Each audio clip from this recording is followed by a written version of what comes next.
ये यहाँ पे कंप्लीट हो जाता है। So as I said this is your first inbuilt function. Inbuilt function जैसे मैंने बताया ऑलरेडी कुछ फंक्शंस अवेलेबल है जो आपके कैरेक्टर के एरे पे और यू कैन सी स्ट्रिंग के ऊपर वर्क करते हैं। फर्स्ट फंक्शन का नाम है strlen। It is a function, so round bracket आएंगे और ब्रैकेट में आपको पास करना पड़ेगा कि सर मुझे इसकी लेंथ काउंट करनी है जो मैंने ऊपर बनाया है। ठीक है, it will return the length of a string, जो भी लेंथ है आपके स्ट्रिंग का C1 का जो भी लेंथ है विद द स्पेस। तो कुछ 18 अराउंड लेंथ होगा इसका और वो रिटर्न होगा यहाँ पे। वो 18 आपको सामने len में स्टोर करना है, मतलब ऑब्वियस बात है आपको आउटपुट मिला 18 तो वो इंटीजर फॉर्मेट में है, तो आपको वो स्टोर तो करना ही पड़ेगा। So directly it will store to len and last में हम लोगों ने सिर्फ प्रिंट किया है। So that's the first function. Second function is अगर हम लोग इसके ऊपर वर्क कर रहे हैं तो we can simply go for और एक फंक्शन अवेलेबल है। मान लो मुझे एक एरे का डेटा दूसरे एरे के अंदर कॉपी करना है। जनरली हम लोग इसके लिए क्या करते हैं, I equal to zero C1 of I not less than not equal to slash zero I plus plus और उसके अंदर क्या लिख देते हैं C2 of I equal to C1 of I. और लास्ट में लूप खत्म होने के बाद वो स्लैश जीरो हम लोग मैन्युअली कॉपी भी करते हैं। ये सब टास्क हम लोगों को करना पड़ता है, बट यहाँ पे डायरेक्टली फंक्शन है strcpy, स्ट्रिंग कॉपी करके फंक्शन अवेलेबल है। ठीक है, वो क्या करता है, एक एरे का डेटा दूसरे एरे में अगर आपको कॉपी करना है, मान लो मेरे पास C2 अवेलेबल है यहाँ पे जिसके अंदर कोई डेटा अवेलेबल नहीं है। ठीक है, I have something like this and this only character C2 and 20। मान लो मुझे C2 के अंदर C1 को कॉपी करना है, what you need to write down is C2 comma C1। ठीक है, C1 का डेटा C2 के अंदर कॉपी हो जाएगा। उसके बाद आप C2 को प्रिंट कर सकते हो यहाँ पे easily, print f then string percentage s comma. तो ये टास्क भी हम लोग यहाँ पे कर सकते हैं। वापस हम लोगों को फॉर लूप की कोई जरूरत नहीं है, जिस तरीके से हम लोग वर्क करते हैं जनरली फॉर लूप के अंदर। ठीक है, सो वापस सेम चीज हम लोग को यहाँ पे उसकी जरूरत नहीं है। जैसे ही मैं यहाँ पे C2 को प्रिंट करूंगा this is a good day हम लोग को यहाँ पे मिल जाएगा। सेम यहाँ पे आपको क्या आउटपुट मिलेगा, it will give you the simple length.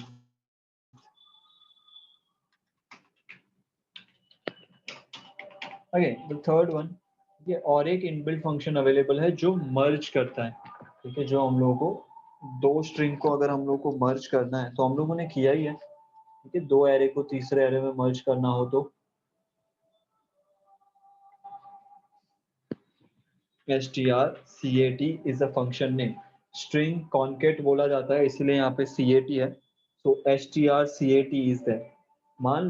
मान लो मेरे पास यहाँ पे दो स्ट्रिंग्स अवेलेबल है। C1 के अंदर मैंने लिखा है समथिंग लाइक ABC। ठीक है, it is my character C120, उसके अंदर ABC लिखा है। कैरेक्टर C220 यहाँ पे मैंने XYZ लिखा है। अगर मुझे दोनों को कॉन्केट करना है, ठीक है ना, आपको कोई तीसरे वाले के अंदर कॉन्केट करना है, दोनों को मर्ज करना है, या C1 के पीछे C2 को मर्ज करना है, या C2 के पीछे C1 को मर्ज करना है, मतलब आपको ऐसा आउटपुट चाहिए ABC XYZ या XYZ ABC, या फिर C1 C2 में कोई चेंज नहीं होना चाहिए, C3 के अंदर कॉन्केट होना चाहिए। ठीक है, सो फर्स्ट सिनेरियो ये है कि अगर आपको C1 के अंदर ऐसे चाहिए ABCXYZ, तो यहाँ पे क्या लिखना पड़ेगा, there is a function call strcat। सो जिसके अंदर मर्ज करना है वो पहले लिखो C1 कॉमा C2। तो C2 का डेटा आपका पीछे मर्ज हो जाएगा, C2 का डेटा आपका ABC के पीछे मर्ज होगा। सेकेंड सिनेरियो है आपको C2 के अंदर करना है XYZ के साथ ABC, अगर आपको यहाँ पे मर्ज करना है तो strcat comma C2 comma C1। और मान लो अलग से आपको एक CHR C3 आपके पास अवेलेबल है, उसके अंदर मर्ज करना है। ठीक है, ओरिजिनल डेटा वैसा का वैसा ही रहना चाहिए। अगर मुझे C3 के अंदर ऐसा कुछ चाहिए दैट पहले ABC आना चाहिए फिर XYZ, तो सिंपल टास्क है। मर्ज करने के टाइम हम लोग क्या करते थे, पहले C1 का डेटा C3 में कॉपी करते थे, फिर C2 का डेटा C3 के अंदर नीचे मर्ज करते थे। तो सबसे पहले मैं क्या करूंगा, C1 का डेटा C3 के अंदर मर्ज कॉपी कर लूंगा। सो str cpy C3 C1। तो C1 में जो भी डेटा था मेरा कहाँ पे आ गया, C1 में जो भी डेटा था C3 में आ गया। नाउ उन सब के पीछे मेरा जो C2 का डेटा है, C2 का डेटा वो मुझे C3 को देना है। सो str cp cat now concat करना है C3 C2। तो C2 का जो डेटा है वो पीछे मर्ज हो जाएगा C3 के पीछे। ठीक है, सो नाउ दो स्टेटमेंट में टास्क हो गया हम लोग का। जनरली हम लोग फॉर लूप का यूज करते थे, फिर लेंथ काउंट करना, लेंथ के हिसाब से लूप चलाना।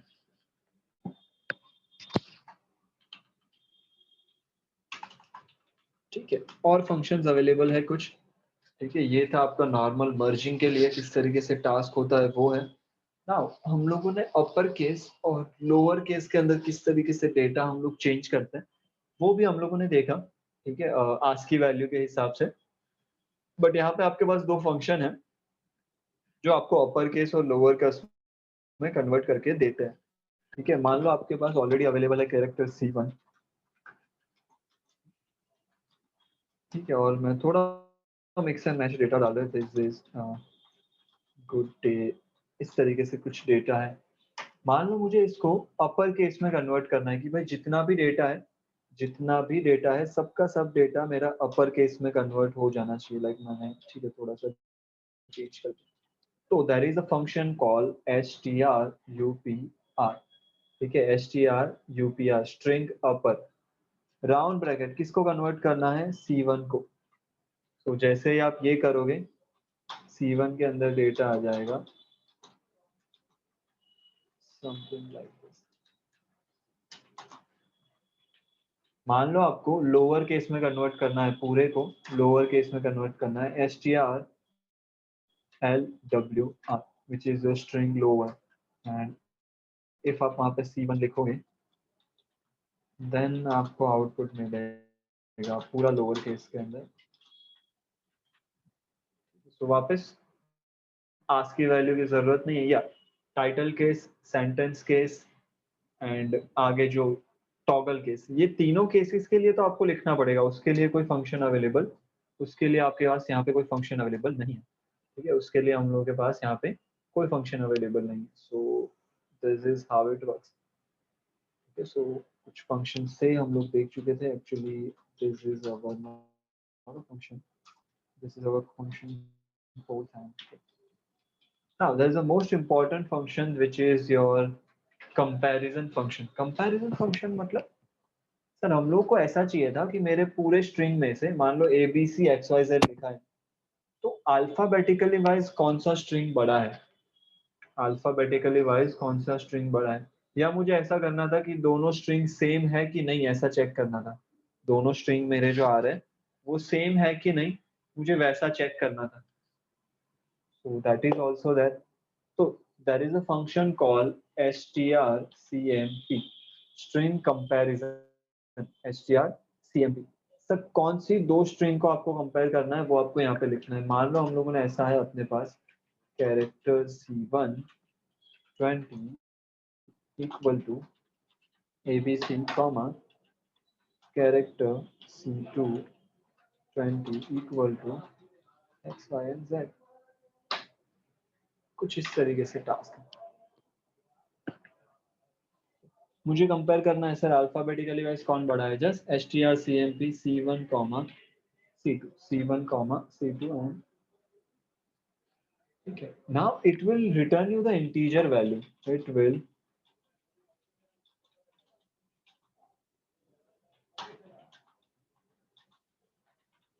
हाँ सर हम तो कंपेयर कर रहे हैं, इंटीजर वैल्यू क्या होता है। ठीक है, सो कंपैरिजन किस तरीके से होता है, अगर आपने ऐसा लिखा है C1 C2 in the bracket C1 C2 लिखा है, तो वो एक्चुअली सब्सट्रैक्शन करता है।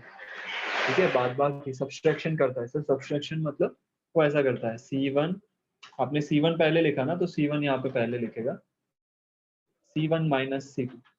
Now how C1 minus C2, ABC minus XYZ, how it will be possible? ठीक है, A B C minus X Y Z. तो एक्चुअली वो क्या करता है, आपका पहला पहला एलिमेंट लेके आता है, C1 का पहला कैरेक्टर, C2 का पहला कैरेक्टर, A माइनस एक्स। ए का आस्की वैल्यू लेके आएगा 97, ए का आस्की वैल्यू लेके आएगा 97 minus 97 minus 120, I guess X का 120, और इन दोनों को माइनस करेगा, तो आउटपुट क्या मिलेगा हम लोगों को, -23 मिलेगा, -23 मिलेगा। तो सर पहली बार में ही पता चल गया है कि पहला तो ये है कि दोनों एक नाम से स्टार्ट नहीं हो रहे, मतलब दोनों अलग अलग स्ट्रिंग है, दोनों अलग अलग स्ट्रिंग है, वो तो पहले ही पता चल गया। अगर दोनों सेम होते तो क्या होता, हम लोग थोड़ा सा चेंज करते हैं यहाँ पे। अगर दोनों सेम होते तो क्या होता, मान लो यहाँ पे भी एबीसी होता, क्या होता, सिंपल, ए मिलता, आज की वैल्यू लेके आता 97, सर 0 मिला, सेकंड एलिमेंट लेके आओ, सेकंड एलिमेंट लेके आए बी, इसका भी सेकंड एलिमेंट है बी, 98, 98, 0 मिला। ओके सर, नेक्स्ट एलिमेंट लेके आओ, नेक्स्ट एलिमेंट इज सी, यहाँ पे भी आएगा सी, 99, 99, same output will be 0। Sir extra variable आगे कोई है ही नहीं, कुछ भी नहीं है, तो वो क्या करेगा, आपको ये सिंपल सा आस्की वैल्यू में जो 0 मिला है वो 0 रिटर्न कर देगा, आस्की वैल्यू के अंदर जो 0 मिला है वो 0 रिटर्न कर देगा। तो मैं वो 0 स्टोर कर लूंगा इंटीजर एन, ठीक है। अगर दोनों सेम है तो ये टास्क होगा, अगर थोड़ा सा भी डिफरेंस है, मतलब यहाँ पे मान लो डी लिखा है, A B C A B D, तो यहाँ पे 0 मिलेगा, यहाँ पे 0 मिलेगा, यहाँ पे उसको डी मिलेगा, और 100 मिलेगा, आउटपुट विल बी माई -1, तो वो -1 यहाँ पे रिटर्न कर देगा, एन के अंदर -1 रिटर्न करेगा। तो उसका एक सिंपल सा मतलब ये भी होता है कि सर अगर मेरे एन को एंड तक 0 ही मिलता है, अगर मेरे एन के अंदर एंड तक 0 ही आया, तो मतलब है दोनों स्ट्रिंग सेम है। तो मैं यहाँ पे ऐसा लिख सकता हूँ कंपेयर करने के बाद, that if n double equal to 0, अगर n डबल इक्वल टू 0 है, then print f both both the strings are same, else printf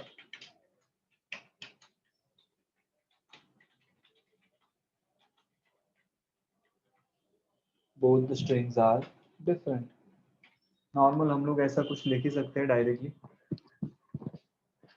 so actually strcmp ये काम करता है, ये हम लोग को नहीं करना है, ये सब वो खुद करके देगा, हम लोग को वो सिर्फ क्या रिटर्न करेगा, ये वाली चीज, ठीक है। ये लास्ट में जो मिला वो हम लोग को यहाँ पे रिटर्न हो जाएगा, पर ऐसा नहीं है आपको जो लास्ट में मिला वो रिटर्न करेगा। एक्चुअली वो क्या करता है, अगर उसको आपको स्टार्टिंग में भी कुछ डिफरेंट मिल गया, लाइक एक्स वाई जेड, ठीक है, तो एक्स वाई जेड करना है तो यहाँ तक आएगा भी नहीं, हम लोगों ने जैसे पहले किया, अगर 0 मिलेगा ना तो ही चेक करने जाएगा, अदरवाइज तो यहाँ पे x आया, यहाँ पे 120 आया,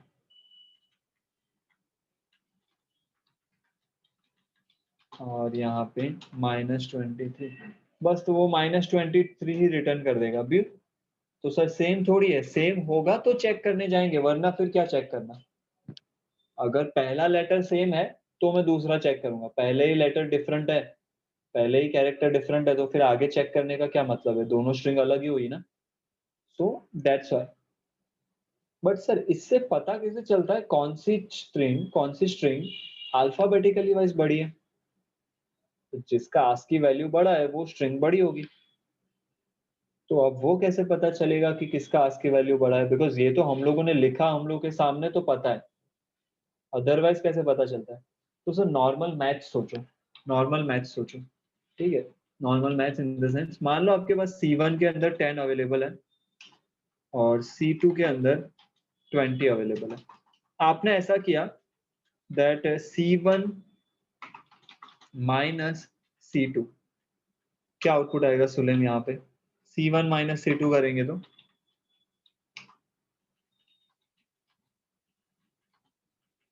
C1 में क्या अवेलेबल है?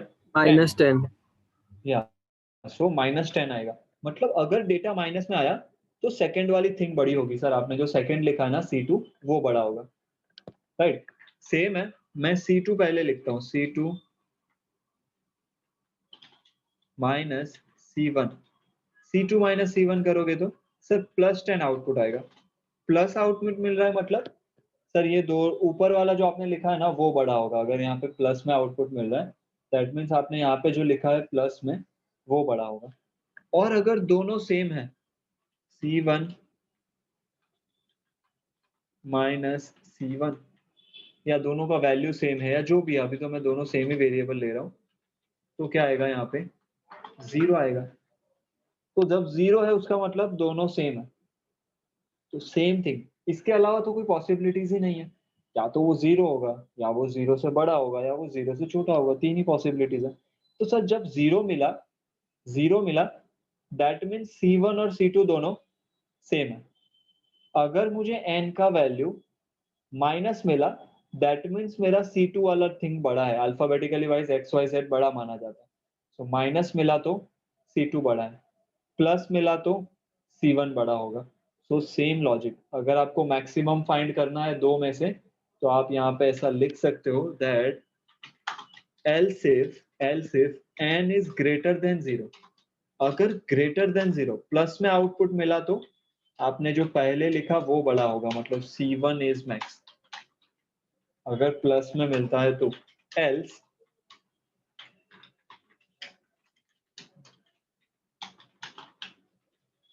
क्लियर है सुलेन? कोई प्रॉब्लम STR-CMP के अंदर?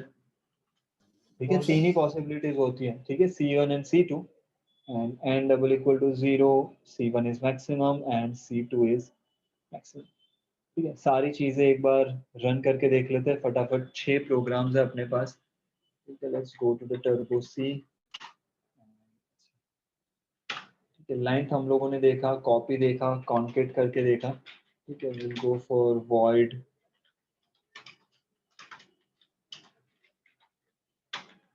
Character C1 of 20।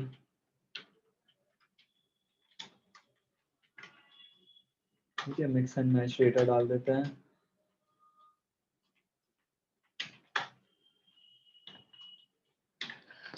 ना मेरे पास कैरेक्टर C2 भी अवेलेबल है एंड मैं C3 भी लिख देता हूँ, आगे हम लोगों को जरूरत पड़ने ही वाली है। C3 के अंदर 4 भी कर देते हैं। ठीक है, एक कैरेक्टर C4 मेरे पास अवेलेबल है, उसके अंदर भी मेरे पास सेम ही आउटपुट अवेलेबल है। क्या चलेगा? ठीक है, हाँ करते हैं।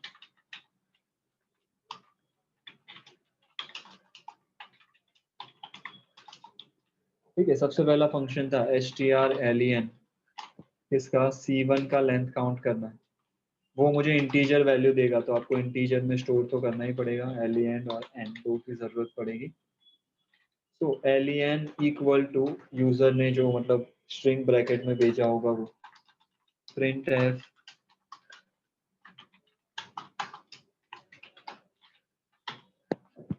सेव करते हैं और ट्राई करते हैं।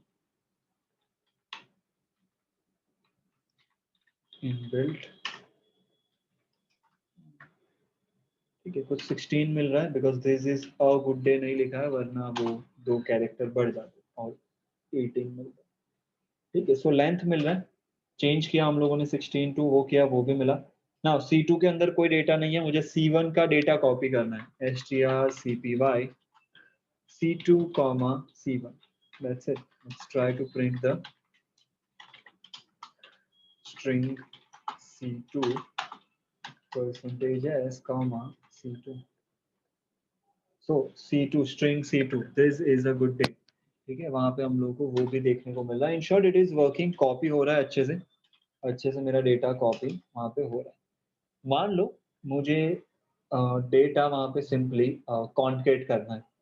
ठीक है, कॉन्केट करने के लिए हम लोगों ने तीन तरीके देखे थे। C1 के अंदर C2 कॉन्केट करो, C2 के अंदर C1 कॉन्केट करो, या वो दोनों को मर्ज करो तीसरे के अंदर। तो मैं तीसरा अप्रोच ले रहा हूँ। तो मर्ज ऑलरेडी हम लोग फॉर लूप में करते थे, तो यही करते थे, पहले C1 का डेटा कॉपी करो फिर C2 का डेटा मर्ज करो। तो मैं यहाँ पे सिंपल यही करूंगा, strcpy C3 C1 पहले C1 का डेटा कॉपी हुआ, str cat C3 के अंदर C2 का डेटा मर्ज हुआ, और प्रिंट करके देख लेते हैं इट विल वर्क और not. So print F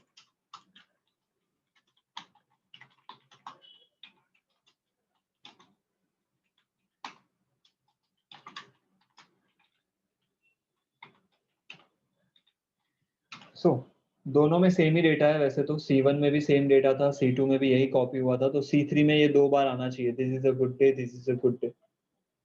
so as we can see C3 के अंदर हम लोग को डेटा मिल रहा है मर्ज किया हुआ, ठीक है, C3 के अंदर हम लोग को डेटा मर्ज किया हुआ वहां पे देखने को मिल रहा है। थोड़ा सा आगे बढ़ते हैं, अपर केस लोअर केस में कन्वर्ट करते हैं। मैं C1 को अपर केस में कन्वर्ट करता हूँ, C1 को, so str upr C1, let's try to print. Mix and match data available था, /n string C1 %s C1।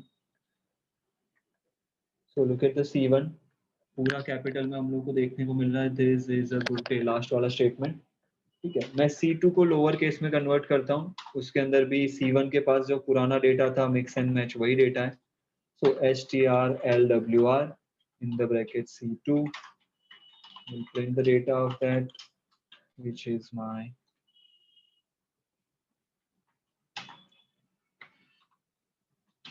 /n string C2 %s comma C2।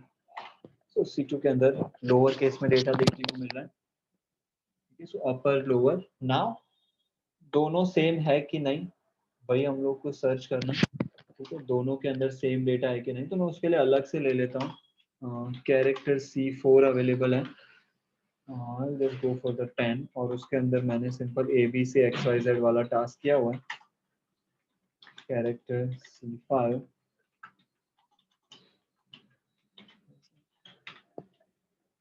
Compare करते हैं, n का value मिलेगा, हम लोगों ने देखा था कि अगर ऐसा कुछ डेटा है तो -23 ऐसा कुछ आंसर मिलता है, तो ट्राई करते हैं n में -23 आ रहा है क्या, जैसा हम लोग सोच रहे वैसा ही टास्क हो रहा है। strcmp C1 compare to C2, मतलब C1 माइनस C2 होगा, मैंने पहले C1 लिखा है तो C1 माइनस C2 होगा, C2 पहले लिखते तो C2 माइनस C1 होता।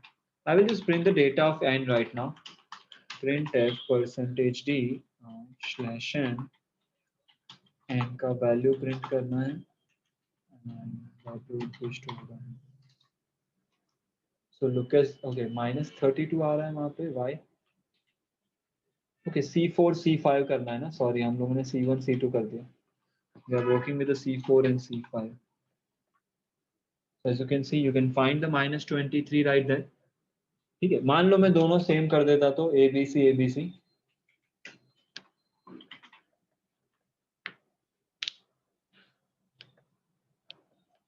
मैं मान लो C4 को बड़ा कर देता, ABC ABD, तो अल्फाबेटिकली वाइज ABD बड़ा है तो प्लस में आंसर आता है, ठीक है। सो वो मैटर करता है, सीक्वेंस में मैटर करता है, ठीक है। So I will go for something XYZ। अभी क्या आएगा, C4 पहले लिखा है XYZ minus ABC, so XYZ बड़ा है तो प्लस में आंसर आया, सेम 23 बट प्लस में आया, तो ये सीक्वेंस भी आपका मैटर करता है, आप जो पहले लिखते हो उसमें से दूसरी चीज बात होती है, मतलब सब्सट्रैक्ट होती है। So if n double equal to 0, अगर दोनों 0 है, and it will be simply printf both the string uh, both the string are same, else if अगर ग्रेटर देन 0 मिला, मतलब पहली वाली चीज बड़ी होगी जो आपने पहले लिखी है वो, printf C4 is प्रिंट करना है तो प्रिंट कर देते हैं साथ में C4, एल्स अगर वो ग्रेटर देन 0 नहीं है, इक्वल टू 0 नहीं है, तो फिर लेस देन 0 ही होगा, और अगर लेस देन 0 मिला that means C5 is max %s, C5। अभी क्या आएगा, X Y Z is maximum, ठीक है, C4 is my maximum X Y Z, slash N नहीं डाला है उसकी वजह से है, तो लेट्स जस्ट ऐड दैट। मान लो मैं ऊपर जाके दोनों को सेम कर देता हूँ, X Y Z, both string are same. Clear है, कोई प्रॉब्लम? No sir. ठीक है, सो कुछ इनबिल्ट फंक्शंस है ये हम लोग जो अभी पढ़ रहे हैं। ठीक है, मैं एक होमवर्क दे रहा हूँ। एक्चुअली प्रॉब्लम क्या है, ये ना स्मॉल एबीसी कैपिटल एबीसी में भी फर्क नहीं समझते, तो अपने लिए वैसे सेम है एबीसी एबीसी। अगर नॉर्मल यूजर है कोई, तो अगर नॉर्मल यूजर को आप ये ऐसा लिख के दो या कुछ अलग, मतलब मान लो नॉर्मल यूजर को मैं ऐसा लिख के दूं या नॉर्मल यूजर को मैं ऐसा लिख के दूं, तो क्या है, उसके लिए दोनों मतलब सेम है। बट कंप्यूटर नहीं समझता, क्योंकि कंप्यूटर आज की वैल्यू पे काम करता है, तो उसने -32 आंसर दिया और महेश इज मैक्सिमम। तो आपको इसका सॉल्यूशन लाना है कि सर अगर किसी ने कैपिटल स्मॉल डाला ना, तो भी उसको फर्क नहीं पड़ना चाहिए, ठीक है। अगर उसने कैपिटल स्मॉल भी डाला तो भी still string is same output आना चाहिए, जो अभी यहाँ पे रॉन्ग आ रहा है। ठीक है, मुझे स्ट्रिंग इज सेम आउटपुट चाहिए अगर मैं कैपिटल स्मॉल मिक्स मैच डालता हूँ या कैपिटल स्मॉल डालता हूँ, तो ये आपका होमवर्क, एक ही होमवर्क। क्लियर है क्या करना है? ये जो अभी डिफरेंस आ रहा है वो नहीं आना चाहिए। अगर मैं स्मॉल डालूं या कैपिटल डालूं, नीचे आउटपुट क्या आना चाहिए, sir both the string are same, because normal user के लिए ये स्ट्रिंग सेम है। क्लियर है, कोई प्रॉब्लम यहाँ तक में सुने? No sir. ठीक है, सो यही थोड़े सा इनबिल्ट फंक्शन है। ठीक है, आपको होमवर्क करना है, आज के लिए इतना ही रखते हैं, बिकॉज नेक्स्ट वो पूरा टॉपिक नया है तो नेक्स्ट लेक्चर में ही स्टार्ट कर देंगे, बिकॉज अभी हाफ छोड़ना पड़ेगा। Okay so okay. Inbuilt functions important है। ठीक है, हम लोग ने जो सीखा वो भी इंपॉर्टेंट था, जैसे ये सारी चीजें, जितनी चीजें आपने यहाँ पे की, ये सब चीजें हम लोग ऑलरेडी फॉर लूप से कर चुके हैं। ठीक है, और ये yes upper case lower case ने भी बैकग्राउंड में वही सब टास्क किया है, -32 +32 का ही टास्क किया है। बट वो पता होना चाहिए कि बैकग्राउंड में क्या वर्क हो रहा है, बाकी ये सब चीजें इंपॉर्टेंट है, सो ये याद रखो और वो एक होमवर्क करके आओ, दैट्स इट। सो आज के लिए ओके इतना ही, मैं फाइल्स थोड़ी देर में आपको शेयर कर देता हूँ एंड दैट्स इट।